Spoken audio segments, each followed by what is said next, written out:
সুব্রত বাইন 1990 দশকে ঢাকার অপরাধ জগতে নিজের স্থান তৈরি করেন।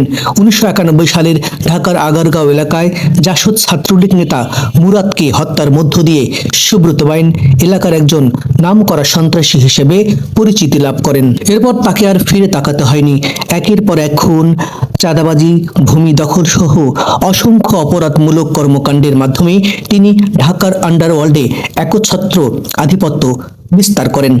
তার নেতৃত্বে গঠিত হয় 7 স্টার গ্রুপ। একসময় ঢাকার অপরাধ জগতে ত্রাস হিসেবে পরিচিত ছিল।